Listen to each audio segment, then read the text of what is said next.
শিল্পী, দেশ, সমাজ, ঘর, পরিবার কোন নাকি নিজের সমাজ করতে হবে, বিদায় করতে হবে। যেই পাপটা, যেই অপরাধটি চলমান থাকলে কোন সমাজ নিরাপদ হয় না, কোন জাতি সুন্দর হয় না, কোন সমাজ আলোকিত হয় না। এই অপরাধ, এটাকে দমন করা, কঠোর হস্তে নিয়ন্ত্রণ করা, এটা ছাড়া একটি সমাজ কখনোই আলোকিত হয় না। ওই অপরাধটির নাম হলো জিনা। ওই অপরাধটির নাম কি? ব্যভিচার। নারী পুরুষের, ছেলে মেয়ের অবাধ মেলামেশা, নারী পুরুষের, ছেলে মেয়ের অবাধ চলাফেরা, আল্লাহর বিধান, শরীয়তের বিধান লঙ্ঘন করে ছেলে মেয়ে, নারী পুরুষ তাদের হারাম যে কোনো রকমের সম্পর্ক, এটা খোদার কসম, এটা চলমান রেখে, এটা চালু রেখে, এটা অবাধে এটা করতে দিলে ওই সমাজ আলোকিত হয় না, ওই সমাজ সুন্দর হয় না, ওই সমাজ আলোকিত হয় না। এই জন্য মহান আল্লাহ পাক রব্বুল আলামিন তিনি নারী সৃষ্টি করেছেন, তিনি পুরুষ সৃষ্টি করেছেন, তিনি উভয়টা সৃষ্টি করেছেন।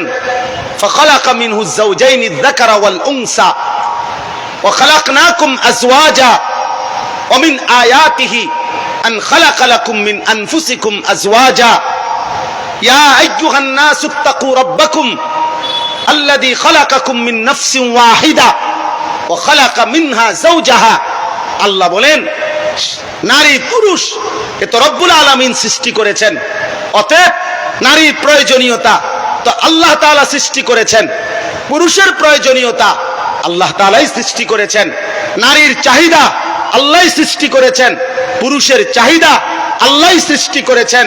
প্রত্যেকটা পুরুষ এবং নারী মহান আল্লাহ তাআলার সৃষ্টি, অতএব মহান আল্লাহ যিনি সৃষ্টি করেছেন, বাস্তবতা এটাই, যিনি প্রোডাক্ট করেন, যিনি মাল উৎপাদন করেন, যেই কোম্পানি পণ্য বাজারজাত করে, ওই কোম্পানি ওই পণ্যের গুণাগুণ, ওই পণ্যের উৎপাদন, ওই পণ্যের ব্যবহার বিধি, ওই পণ্য কোথায় রাখবে, কেমনে থাকবে, এর সার্বিক দিক নির্দেশনা ওই কোম্পানি বলে দেয়।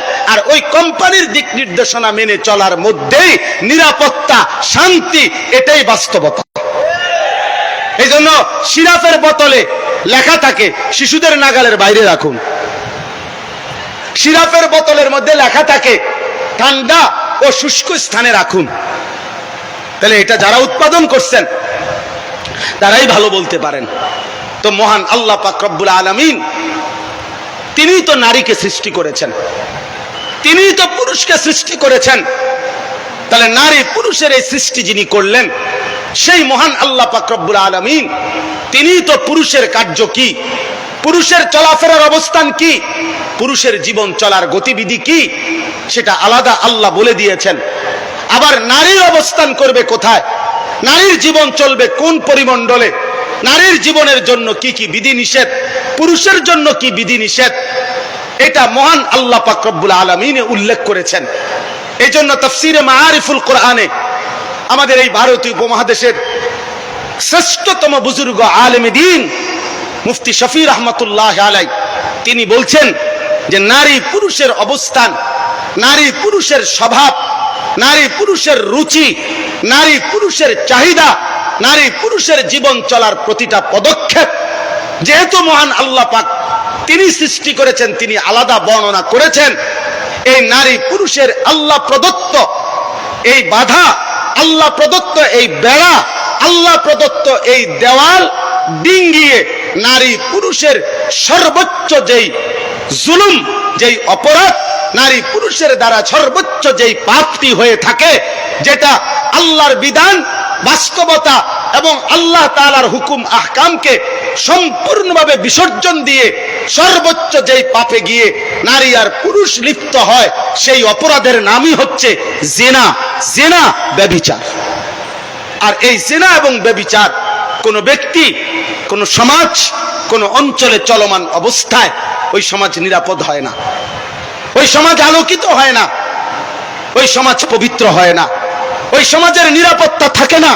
ওই সমাজের মধ্যে, মানুষের মধ্যে দুঃখ দুর্দশা, পেরেশানি আর অস্থিরতা লেগেই থাকে। হাদিসের মধ্যে আছে রাসূলুল্লাহ সাল্লাল্লাহু আলাইহি ওয়াসাল্লাম ইরশাদ করেছেন, লাম তাজহারিল ফাহিশাতু ফি কওমিন হাত্তা ইউলিনু বিহা ইল্লা ফাশা ফীহিমুত তাউন ওয়াল আওজাউল্লাতী মাদাত ফি আসলাফিহিম আল্লাযীনা মাদাউ। নবী সাল্লাল্লাহু আলাইহি ওয়াসাল্লাম বলেন, কোন কওমের মধ্যে যদি জিনা এবং ব্যভিচার ছড়িয়ে পড়ে, নারী পুরুষের অবাধ মেলামেশা ব্যাপকভাবে ছড়িয়ে পড়ে, হারাম চলাফেরা যদি ছড়িয়ে পড়ে, হারাম সম্পর্ক যদি ব্যাপক হয়ে পড়ে, আল্লাহর কসম নবী বলছেন সেখানে অবশ্যই মহামারী, দুর্ভিক্ষ, খাদ্যের অভাব, মানুষের জান মালের নিরাপত্তা বিঘ্নিত হয়ে যায় এবং এমন এমন মুসিবত দেখা দেয় যা পূর্ববর্তীদের মধ্যেও যুগ যুগ ধরে ছিল না। এমন নিত্য নতুন আযাব গজব এসে ওই সমাজের মধ্যে আপতিত হয়। আল্লাহর নবী সাল্লাল্লাহু আলাইহি সাল্লাম বলেছেন, যদি কোনো সম্প্রদায়ের মধ্যে জিনা এবং ব্যভিচার ব্যাপক হয়ে যায়, নারী পুরুষের অবাধ চলাফেরা, অবাধ হারাম মেলামেশা, অবাধ হারাম সম্পর্ক ছেলে মেয়ের যদি ব্যাপক হয়ে যায়, আল্লাহর নবী সাল্লাল্লাহু আলাইহি ওয়াসাল্লাম বলেছেন, ইল্লা কাসুরা ফীহিমুল মাউত। মুয়াত্তায়ে মালিকের হাদিস, সেখানে মৃত্যুর সংখ্যা, মানুষের মৃত্যুর সংখ্যা প্রচন্ডভাবে বেড়ে যায়, প্রচন্ডভাবে বেড়ে যায়। তাউন মহামারী দেখা দেয়, বিভিন্ন রোগ ব্যাধি দেখা দেয়। আজকের পৃথিবীতে এইডস কোনোদিনও পৃথিবীর থেকে নিশ্চিহ্ন হয় নাই। এটা নারী পুরুষের হারাম অবৈধ সম্পর্কের একটি চূড়ান্ত ভয়ঙ্কর মহামারীর নামই হচ্ছে এইডস, যা এখনো চলমান পৃথিবীতে। তাহলে প্রিয় ভাই আমার, প্রিয় বাপ আমার, আমরা কোরআনুল কারীমের মধ্যে এই সূরা নূরের প্রথম আয়াত, প্রথম বক্তব্য, প্রথম কথা আল্লাহ তাআলা শুরু করেছেন এই জিনার আলোচনা দ্বারা, এই ব্যভিচারের আলোচনা দ্বারা। আল্লাহ তাআলা বলেন, এই সমাজ, এই জাতি, এই পরিবার, এই ঘর, এই দেশ, এই মহল্লা, এই জনগোষ্ঠী মানুষের যদি নিরাপদ, পবিত্র, আলোকিত রাখতে চায়, তো সর্বপ্রথম জিনার দ্বার বন্ধ করতে হবে। এই জন্য মহান আল্লাহ পাক রব্বুল আলামিন বলছেন কোরআনুল কারীমের মধ্যে, ইসলামের সবচেয়ে কঠিন দণ্ড, ইসলামের মধ্যে কোন পাপের শাস্তি সবচেয়ে কঠিন? জিনার শাস্তি। কোন পাপের শাস্তি বলেন?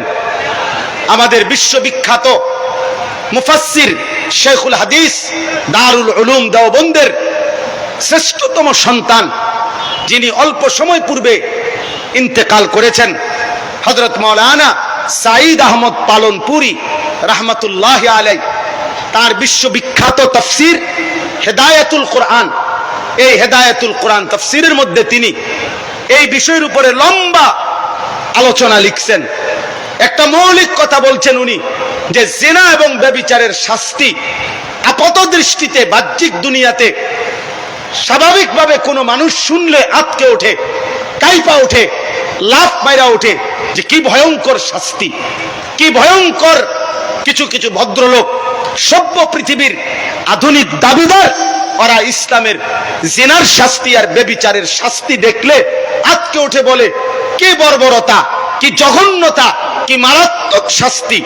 অথচ বাস্তবতা হলো, তিনি লম্বা আলোচনার মাধ্যমে এটা যুক্তি দিয়ে, প্রমাণ দিয়ে, বিশ্লেষণ করে প্রমাণ করেছেন, জিনা এবং এই ব্যভিচারের শাস্তি মহান আল্লাহ পাক এখানে বলছেন, আয-যানিয়াতু ওয়াজ-যানি ফাজলিদু কুল্লা ওয়াহিদিন মিনহুমা মিআতা জালদা। আল্লাহ তাআলা বলেন, জিনাকারী পুরুষ, প্রথমে বলছেন নারী, ব্যভিচারিণী নারী এবং ব্যভিচারী পুরুষ, এই দুইজনের শাস্তি কি? আল্লাহ তাআলা বলছেন, ফাজলিদু কুল্লা ওয়াহিদিন মিনহুমা মিআতা জালদা। আল্লাহ তাআলা বললেন, তাদের উভয়কে, ওই মেয়েকে, নারীকে এবং পুরুষকে 100 চাবুক দিয়ে বেত্রাঘাত করো, চামড়ার উপরে বেত্রাঘাত করো। মিআতা জালদা, আরবিতে চাবুক বলাই হয় যেটা চামড়া দিয়ে বানানো হয়, যার কারণে এই চামড়ায় তৈরি চাবুক দ্বারা তার দেহে তার শরীরে 100 করে বেত্রাঘাত করো। তাফসীরের মধ্যে বিস্তারিত ব্যাখ্যা আছে। ইজমায়ে উম্মত, তাওয়াতুর হাদিস এর মাধ্যমে কথা প্রমাণিত যে এই শাস্তিটি অবিবাহিত ছেলে এবং মেয়ের জন্য। কোন মেয়ে যদি অবিবাহিত হয়, কোন ছেলে যদি অবিবাহিত হয়, তাহলে তাদের জিনা ব্যভিচারের শাস্তি হলো 100 চাবুক দিয়ে বেত্রাঘাত। কিন্তু আল্লাহর নবী সাল্লাল্লাহু আলাইহি সাল্লামের বিশুদ্ধ হাদিস, কোরআনুল কারীমের মানসুখকৃত আয়াত, যেটা মুতাওয়াতির হাদিসের দ্বারা প্রমাণিত, যে বিবাহিত পুরুষ এবং নারী যদি জিনা করে, যেটাকে আমাদের সমাজে পরকিয়া বলে, অর্থাৎ বিবাহিত পুরুষ জিনা করেছে, বিবাহিত নারী ব্যভিচার করেছে, তো আল্লাহর বিধান হলো তাকে পাথর মেরে রজম, হত্যা করা, তাকে এই পৃথিবী থেকে বিদায় করে দেওয়া, এই পৃথিবী থেকে নিশ্চিহ্ন করে দেওয়া, নিশ্চিহ্ন করে দেওয়া। আল্লাহ তাআলা বলেন, ওয়ালা তাখুযকুম বিহিমা রাফাতুন ফি দীনিল্লাহ। আল্লাহ বলেন মুমিন, অন্যদের কথা বাদ দাও, কাফের, মুশরিক, বেঈমান, নাস্তিক, মুরতাদ কি বলবে, মুনাফিক কি বলবে, এর ধার ধাইরো না।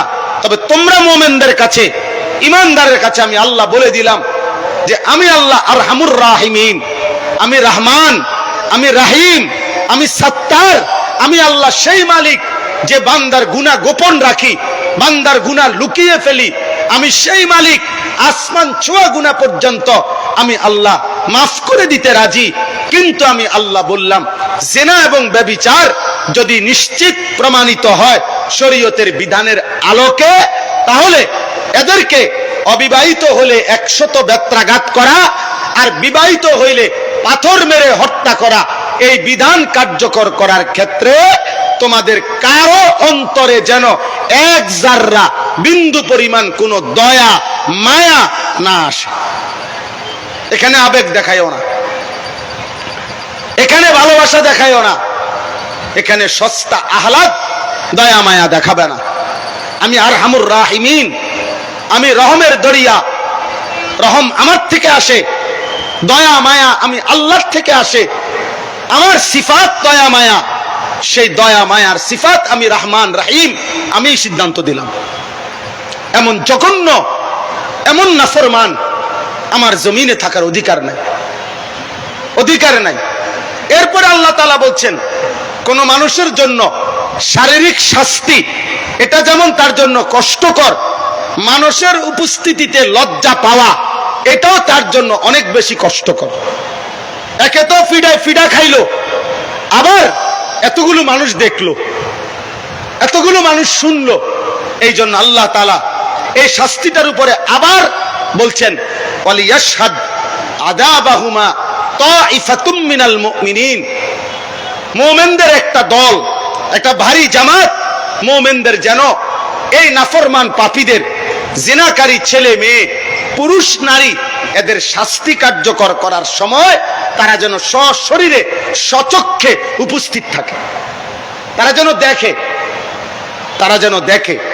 এতে করে অবিবাহিত এই ছেলে মেয়ে যদি বেত্রাঘাত খায়ও আজীবন লজ্জিত হবে যে আমি কি করলাম, কতগুলো মানুষের সামনে বেইজ্জতি হলাম, অপমানিত হলাম।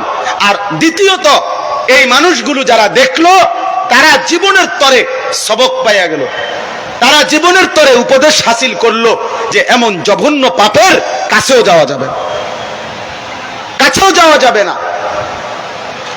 এরপরে মহান আল্লাহ পাক রব্বুল আলামিন বললেন, এই বিষয়টা মাঝখানে বলে দিলেন, ইন কুনতুম তুমিনুনা বিল্লাহি ওয়াল ইয়াউমিল আখির।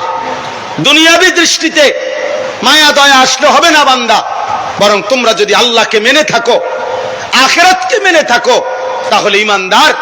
আমি আল্লাহর বিধান কার্যকর করার ক্ষেত্রে এক বিন্দু তোমরা দয়া মায়া করুণা এক্ষেত্রে দেখাবে না।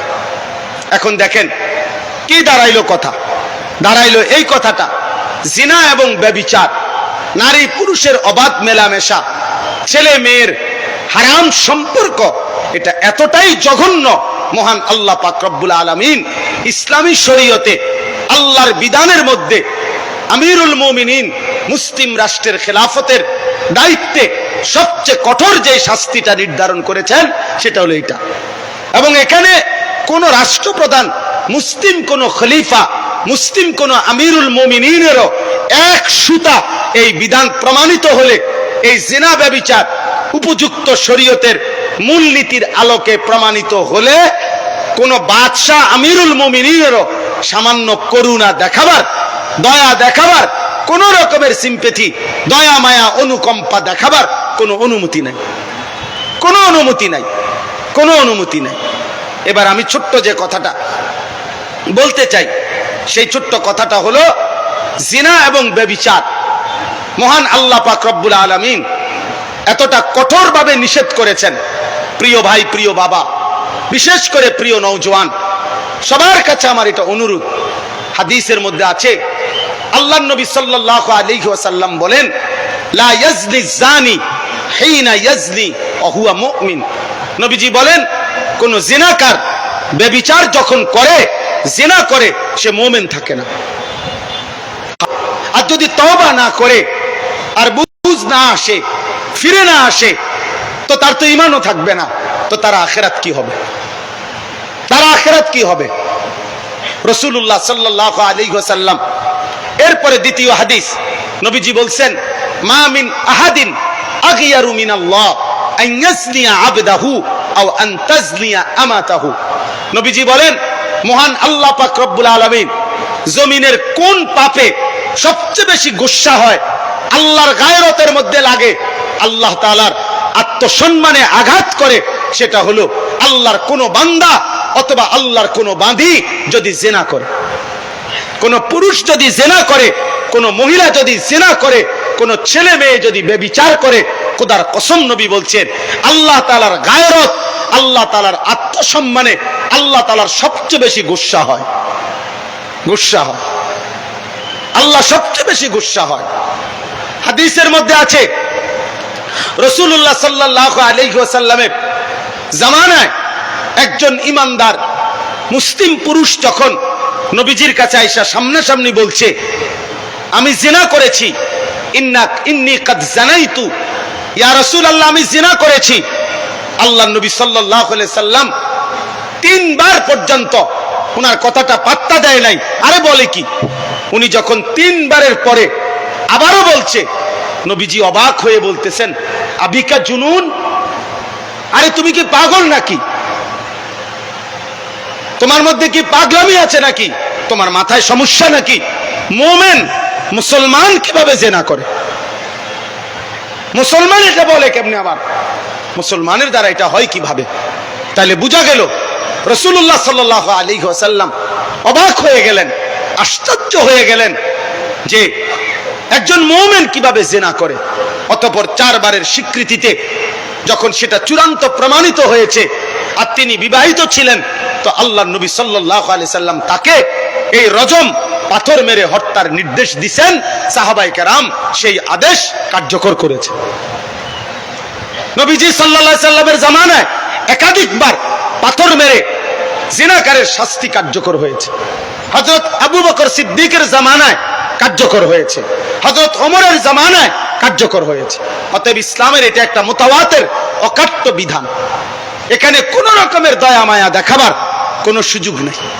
বাকি শর্ত আছে, জিনা প্রমাণিত হওয়ার শর্ত আছে, জিনার শাস্তি কার্যকর করবে কে এটা শর্ত আছে। যেন তেন যাকে তাকে বলা হয় না। আমি সময়ের কারণে পুরোটা বলতেছি না আর কি, কিন্তু নিয়ম যথাযথ শরীয়তের বিধিবিধান বিস্তারিত এর মধ্যে আরো আছে। আপনি পুরা বিধান শুনে এর সকল দিক বিশ্লেষণ করে একজন ইনসাফগার, ন্যায়পরায়ণ, বিবেকবান মানুষ বলবে যে আল্লাহর বিধানটাই সঠিক, আল্লাহর বিধানটাই যৌক্তিক, আল্লাহর বিধানটাই ইনসাফপূর্ণ। কোরআনুল কারীমের মধ্যে আছে, কোরআনুল কারীমের মধ্যে কথা স্পষ্ট আছে, ওয়ালাকুম ফিল কিসাসি হায়াতুন ইয়া উলিল আলবাব। অন্যায়ভাবে যদি কেউ কাউকে হত্যা করে তাহলে তার শাস্তি স্বরূপ ওই হত্যাকারীকেও